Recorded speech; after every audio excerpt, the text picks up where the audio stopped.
Trading आणि investing करून profit कसं मिळवायचं, हे प्रॉफिट मिळवण्यासाठी नेमके स्टॉक शोधायचे कसे, हे स्टॉक शोधल्यानंतर त्याचा अनालिसिस कसा करायचा, आणि तुमचे या विषयावरती फ्रिक्वेंटली आज जे काही क्वेश्चन आहेत या सगळ्या विषयावरती मी रिसेंटली पेड वेबिनार कंडक्ट केलेला होता.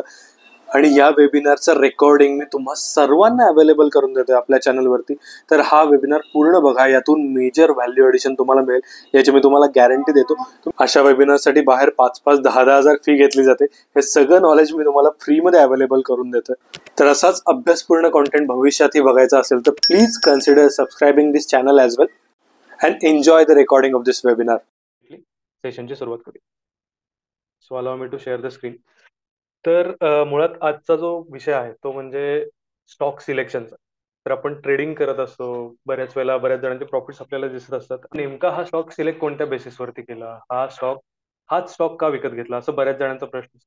आणि ऑन अन ॲव्हरेज मी जर विचार केला तर गेल्या 3 ते 4 वर्षामध्ये डेली बेसिसवरती 3 ते 4 जणांकडून तरी असा डेफिनेटली प्रश्न येतो की स्टॉक सिलेक्ट कसा करायचा. ठीक आहे, टेक्निकल अनालिसिस आम्ही करू, त्या स्टॉकचा अनालिसिस करून तो विकत घ्यायचा वगैरे बघू, टार्गेट स्टॉपला सगळं बघू, पण नेमका हाच स्टॉक का घ्यायचा आणि स्टॉक सिलेक्ट कसा करायचा हे आम्हाला सांग. त्यामुळे बिगिनर पासून ते अगदी ऍडव्हान्स लेवल ट्रेडर जरी तुम्ही असाल, म्हणजे तुम्ही जस्ट ट्रेडिंगची सुरुवात केली असेल किंवा तुम्हाला चांगला अनुभव असेल 4 वर्षाचा, 5 वर्षाचा, 10 वर्ष, तरी सुद्धा आज जी मेथड आपण डिस्कस करणार आहोत ही तुमच्या नक्की कामाला येईल. तर स्विंग ट्रेडिंग मध्ये स्टॉक सिलेक्शन पर्यंत जाण्याआधी मुळात स्विंग ट्रेडिंग म्हणजे काय हे आपण थोडक्यात समजून घेऊया. स्विंग ट्रेडिंग म्हणजे काय हे आपण समजून घेऊया. तर स्विंग ट्रेडिंग किंवा शॉर्ट टर्म ट्रेडिंग म्हणजे 1 महिना ते 2 वर्षाच्या ड्युरेशनसाठी आपण एखादा स्टॉक विकत घेतो आणि त्यामध्ये चांगली मूव्ह आल्यानंतर विकून टाकतो. तर आता अशा पद्धतीनं स्टॉक जेव्हा विकत घ्यायचा आपण विचार करतो तेव्हा आपण काय काय करू शकतो, म्हणजे कोणत्या कोणत्या पद्धती असू शकतात स्टॉक विकत घेण्याच्या. तर त्यामध्ये आपण काय करू शकतो, एक तर हाय आणि हायर हायचं टेक्निक आपण वापरू शकतो. म्हणजे काय की स्टॉक ऑलरेडी चांगली रॅली देत वर वर चाललेला आहे, आपण एखाद्या हाय पॉईंटला हा स्टॉक घेतला आणि हायर हाय पॉईंटला हा स्टॉक विकला. म्हणजेच काय की बाय हाय आणि सेल हायर, अशा पद्धतीने आपण स्विंग ट्रेडिंग करू शकतो. दुसरी पद्धत काय असू शकते स्विंग ट्रेडिंग मध्ये स्टॉक सिलेक्शनची, की स्टॉक एखादा खाली चाललाय आणि खाली जात असताना आपण त्या स्टॉकला बाय केलं आणि त्यानंतर जेव्हा तो वर येईल तेव्हा त्या स्टॉकला विकून आपण चांगला प्रॉफिट मिळवला. म्हणजे ही जी दुसरी पद्धत आहे यामध्ये आपण काय म्हणू शकतो की बाय लो आणि सेल हाय. सो ही जी दुसरी पद्धत आहे या पद्धतीचं स्विंग ट्रेडिंग किंवा या पद्धतीचं स्टॉक सिलेक्शन आपण आजच्या सेशनमध्ये शिकणार. आणि आता स्टॉक सिलेक्शनसाठी बऱ्याच पद्धती असतात, म्हणजे आज जी शेअर करणार ही वन ऑफ द मेथड्स आहे. पण हे सोडून सुद्धा इतर बऱ्याच पद्धती असतात.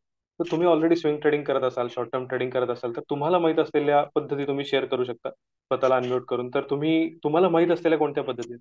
म्हणजे समजा तुम्ही ट्रेडिंग स्वतः त्या पद्धतीवरती करत असाल नसाल, वॉट एव्हर इट इज, पण तुम्हाला माहित असलेल्या कोणत्या आहेत? जसं की कोणीतरी म्हणेल की मला ब्रेकआउट ट्रेडिंग ही पद्धत माहिती. अशा तुम्ही कोणकोणत्या सांगू शकाल? तुम्ही स्वतःला अनम्यूट करून सांगू शकता की कोणत्या कोणत्या पद्धती आहेत स्टॉक सिलेक्शनच्या? 20 आणि 50 मुव्हिंग ॲव्हरेजचा जेव्हा क्रॉस ओव्हर होतो तेव्हा. Yes yes yes, perfect. म्हणजे ज्याला आपण गोल्डन क्रॉसओव्हर म्हणतो, ही सुद्धा एक स्टॉक सिलेक्शनची पद्धत झाली. अगदी बरोबर आहे. अजून कोण शेअर करेल तुम्हाला माहित असलेल्या पद्धती स्टॉक सिलेक्शनसाठी?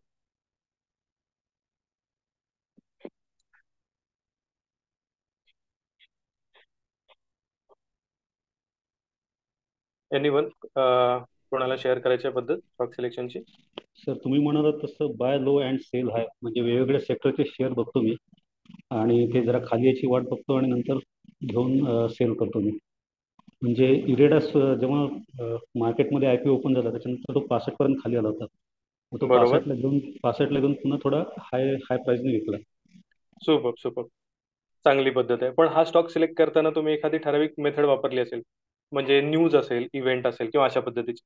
सो आपण असं म्हणू शकतो की तुमच्या केसमध्ये आपण न्यूज आणि इव्हेंट्सचा वापर केला, किंवा जे बझिंग स्टॉक असतात जे आपल्याला मनी कंट्रोल किंवा इतर ठिकाणी दिसतात, इथं बघून तुम्ही नक्की विकत घेतला असेल तर बरोबर. ही सुद्धा एक व्हॅलिड पद्धत आहे स्टॉक सिलेक्शन. तो सर न्यूज बेसवर केला होता मी. परफेक्ट परफेक्ट परफेक्ट, हरकत नाही. volumes and delivery.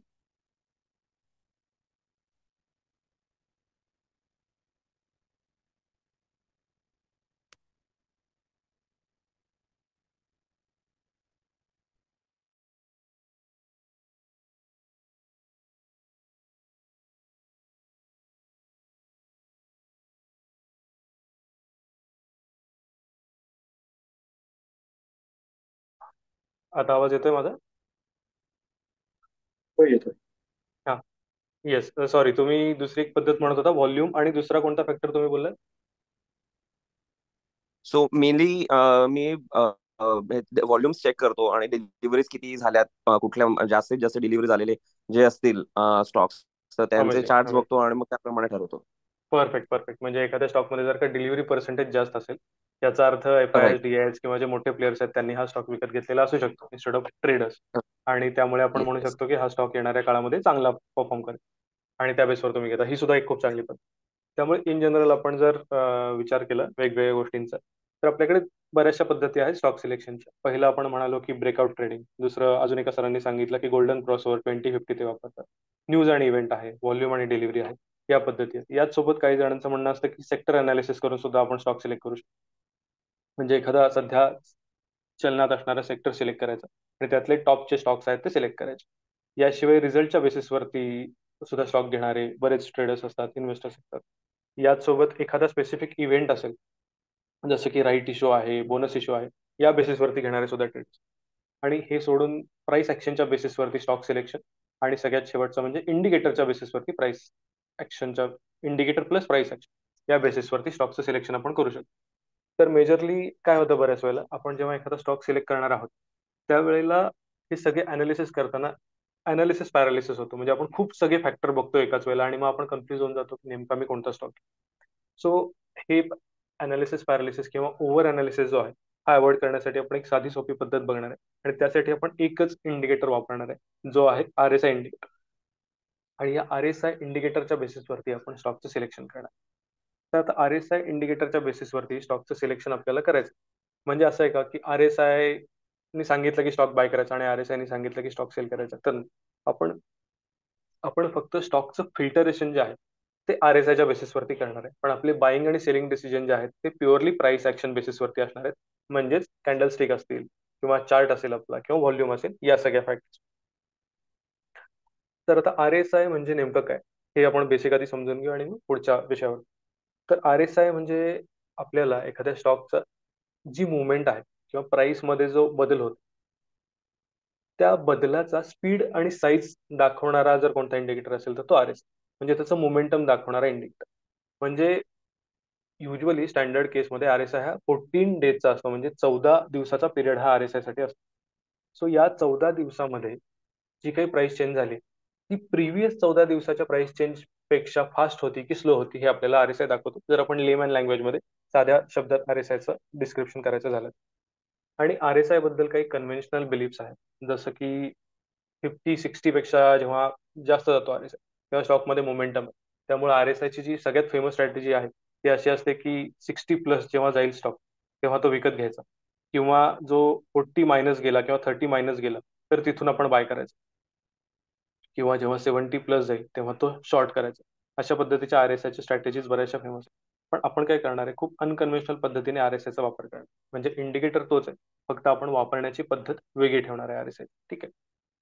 तर RSI इंडिकेटर, त्याचा फॉर्म्युला, हे सगळे कॉम्प्लेक्स गोष्टी बघण्यापेक्षा आपण साध्या सोप्या भाषेत, उदाहरणात याचं जर उदाहरण द्यायचं झालं RSI, तर काय आहे, एखाद्या प्राइसची स्टॉक म्हणजे एखाद्या स्टॉकची प्राइस म्हणजे समजा 100 वरून 110 प्राइस होते, 120 प्राइस, तर ही जी प्राइस आहे, हा म्हणजे आपण असं म्हणूया की गाडीचा स्पीड आहे. असं समजा की तुम्ही तुमच्या गाडीमध्ये बसलेला आहात आणि हायवेवरती गाडी चालवता. तर जो काही तुमचा गाडीचा स्पीड आहे, 70 वरून 80 जाईल, 90 जाईल, 100 जाईल, 120, हा जो आहे, हा प्राइस ऑफ स्टॉक यासोबत तुम्ही रिलेट करा.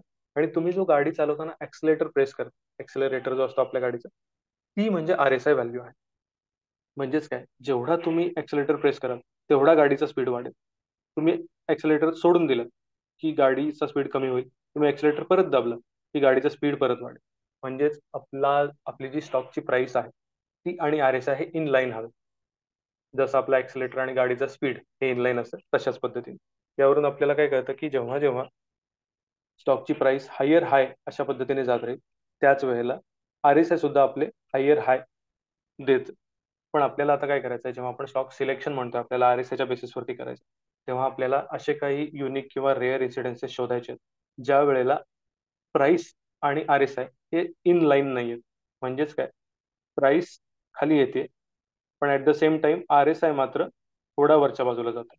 इथं आपल्याला काय दिसतंय, हे जे कोरिलेशन आहे जे आतापर्यंत इनलाईन होतं हे बदललेलं आहे. आणि यामुळे आपण एक पद्धतीने इमॅजिन करू शकतो की कदाचित यानंतर स्टॉकची मुवमेंट बदलेल. म्हणजेच जेव्हा आपण गाडी चालवत असतो हायवेवरती, समजा तुम्ही गाडीचा एक्सिलेटर सोडून दिला कारण तुम्हाला टर्न घ्यायचा आहे एखादा. गाडीचा एक्सिलेटर सोडून दिल्यानंतर इमिजिएटली तुमच्या गाडीचा स्पीड 100 वरून 30 किंवा 40 येतो का नाही, तो हळूहळू कमी येतो. आज सुरुवातीला 100 वरून 95 येईल, मग 90 येईल, मग 80 येईल, आणि त्यानंतर तुम्ही टर्न घेताना स्पीड कंट्रोलमध्ये आणाल आणि त्यानंतर टर्न. अशाच पद्धतीनं जेव्हा स्टॉकला आपली लोअर लोची जर्नी संपवून हायर हायच्या जर्नीमध्ये जायचं असतं, त्यावेळेला जसं आपल्या गाडीचा स्पीड कमी होतं तसा RSI आपल्याला आधीच इंडिकेशन देतो की कदाचित या स्टॉकमध्ये रिव्हर्सल येऊ शकतं. तर आता हे जे रिव्हर्सल आहे हे स्पॉट करण्यासाठीचं टेक्निक कोणतं आहे, तर ते टेक्निक आहे RSI डायव्हर्जन्स. RSI डायव्हर्जन्स म्हणजे थोडक्यात सांगायचं तर स्टॉकची प्राइस आणि RSI या दोघांमध्ये असणारं कोरिलेशन बिघडल्याचं समीक. म्हणजे आपल्याला आता जो चार्ट स्क्रीनवरती दिसतो, इथं आपल्याला काय दिसतंय की स्टॉक जो आहे हा लोअर लो येत चाललेला आहे. म्हणजे हा त्याचा हाय होता, हा आधीचा लो होता, प्रिव्हियस लो. हा प्रिव्हियस लो जो आहे हा या लोने ब्रेक केलाय, म्हणजे अजून एक लोअर लो फॉर्म केला आणि हा लोअर हाय फॉर्म केला. At the same time ideally कसं असायला हवं होतं, जेव्हा स्टॉकची प्राइस खाली येते तेव्हा RSI सुद्धा in line with stock price असायला हवं. पण इथे काय दिसतंय आपल्याला, RSI हा जो RSI आहे इथं आपल्याला दिसतंय की जेव्हा स्टॉकची किंमत ही होती, आपण असं म्हणूया की जेव्हा स्टॉकची किंमत 100 होती आणि इथे 90 झालेली आहे, तर जेव्हा स्टॉकची किंमत 100 होती त्यावेळेला RSI ची व्हॅल्यू या लेवलला होती. ऍट द सेम टाइम जेव्हा स्टॉकची प्राइस 90 रुपीज आली म्हणजे खाली आली, तेव्हा RSI इथून खाली जाण्याऐवजी RSI ने मात्र हायर लो दिलेला आहे. म्हणजेच काय, इथून आपण इंडिकेशन असं घेऊ शकतो की स्टॉक स्वतःची डाऊनवर्ड जर्नी थांबवून आता हायर हायची जर्नी सुरू करू शकतो. याचे आपण रिअल लाईफ एक्झाम्पल चार्ट्स वरती पण बघणार आहे. या बेसिसवरती स्टॉक सिलेक्ट कसा करायचा आणि ट्रेडमध्ये एंट्री कशी घ्यायची हे पण बघणार आहे. तर आता जेव्हा RSI डायव्हर्जन्स आपण म्हणतो तेव्हा हे मेजरली दोन पद्धतीचे असतात. पहिला जो आहे तो बुलिश डायव्हर्जन्स झाला, जो आपल्याला स्विंग ट्रेडिंग मध्ये उपयोगाला येईल, जेव्हा स्टॉक डाऊनवर्ड जर्नीमध्ये असतो आणि त्यानंतर हायर लो RSI बेसिसवरती आपण या ट्रेडमध्ये एंट्री घेतो. आणि दुसरा जो आहे जस्ट फॉर इन्फॉर्मेशन पर्पज, जो आपण स्विंग ट्रेडिंग मध्ये नाही वापरणार कारण आपण इक्विटीमध्ये डील करतोय. जर आपण फ्युचर्स मध्ये डील करत असतो तर आपण हा बेरिश डायव्हर्जन्सच्या बेसिसवर सुद्धा शॉर्ट साईडचे ट्रेड घेऊ शकतो. तर बेरिश मध्ये काय होतं, स्टॉकची प्राइस जी आहे ती हायर हाय देत चालली, पण RSI मात्र लोअर हाय.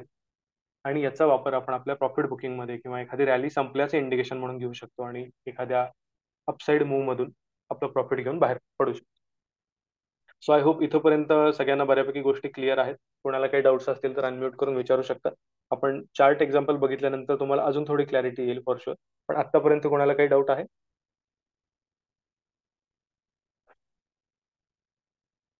सर RSIचं लॉंग फॉर्म सांगता का जरा? रिलेटिव्ह स्ट्रेंथ इंडेक्स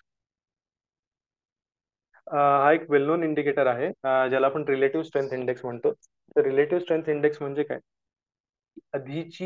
आधीच्या टाइम पिरियड मधली जी स्ट्रेंथ होती एखाद्या स्टॉकची ती आणि आत्ताच्या टाइम पिरियड मधली जी स्ट्रेंथ आहे एखाद्या स्टॉकची ती, या दोन्हीचं comparison.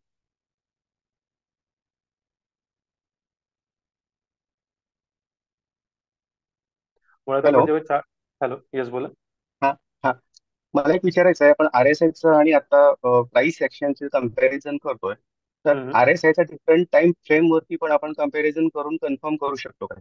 Yes yes yes surely. For- आपण जेव्हा चार्टचं एक्झाम्पल म्हणजे हे जे बघूया. आपण आता जे ग्राफ प्राइस ऍक्शन आणि RSI डायव्हर्जन्स बघतोय, तर ते हम्म. कन्फर्मेशन साठी थोडस टाइम फ्रेम वेगळ्या ह्याच्यामध्ये वेगळ्या टाइम फ्रेम मध्ये बघून, म्हणजे फॉर एक्झाम्पल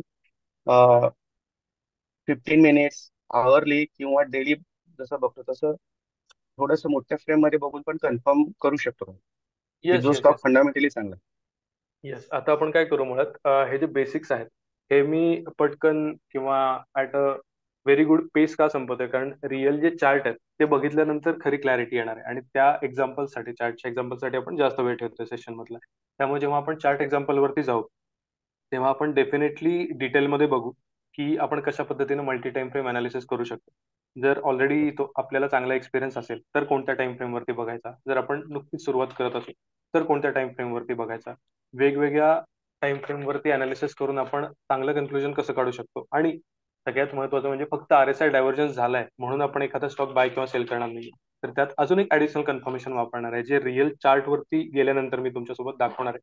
जे आल्यानंतर तुम्हाला खूप जास्त क्लॅरिटी येऊन जाईल की कधी बाय करायचं.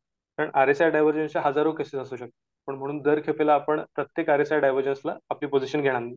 हे पण आपण क्लिअरली डिस्कस करू नक्की. ओके. येस.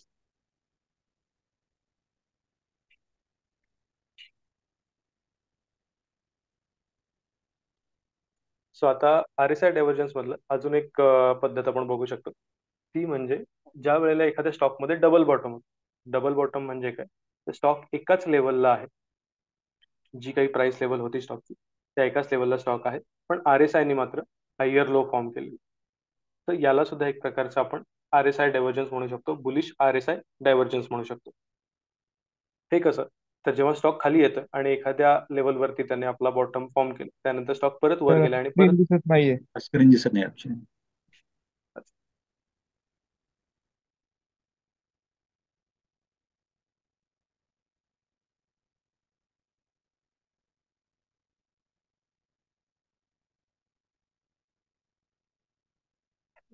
आता आता विजिबल आहे स्क्रीन.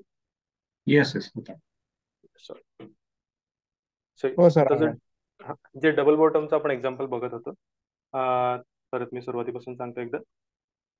तर RSI डायव्हर्जन्स अजून एका पद्धतीचा असू शकतो. मुळात RSI डायव्हर्जन्स म्हणजे काय, प्राइस आणि RSI हे दोन्ही इनलाईन नाही आहेत. इनलाईन नाहीत म्हणजेच काय, डबल बॉटम मध्ये काय होतं, एखादा स्टॉक खाली येतो, एक बॉटम फॉर्म करतो आपलं, इथून थोडासा वरच्या बाजूला जातो आणि परत खाली येऊन त्याच लेवलला सपोर्ट घेतो. तर जेव्हा याच लेवलला आपला स्टॉक सपोर्ट घेतो, त्यावेळेला RSI ने आयडियली कसं वागायला हवं, स्टॉकच्या प्राइसच्या सारखंच. म्हणजे RSI आधी खाली येईल, पुन्हा थोडंसं वर जाईल आणि परत त्याच लेवलला येईल आणि मग वर जाईल. पण त्यावेळेला आपल्याला काय दिसतं RSI मध्ये, RSI ने हायर लो फॉर्म केलं, म्हणजे RSI ची जी काही व्हॅल्यू होती त्याच्यापेक्षा हा वरच्या बाजूला गेला.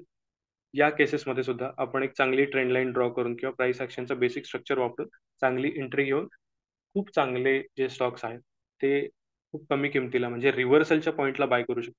आणि RSI डायव्हर्जन्सच्या बेसिसवरती जेव्हा आपण स्टॉक विकत घेतो, तेव्हा अजून एक ऍडिशनल आपल्याकडे प्लस पॉईंट असा असतो की आपली जी डाऊन साईड आहे ती खूप लिमिटेड असते, कारण स्टॉक ऑलरेडी खाली जाणार असतो. म्हणजे जेव्हा आपण स्टॉक वर जाणारा स्टॉक बाय हाय आणि सेल हायर करतो, त्यावेळेला हा स्टॉक खाली आला तर बराचसा खाली जाऊ शकतो.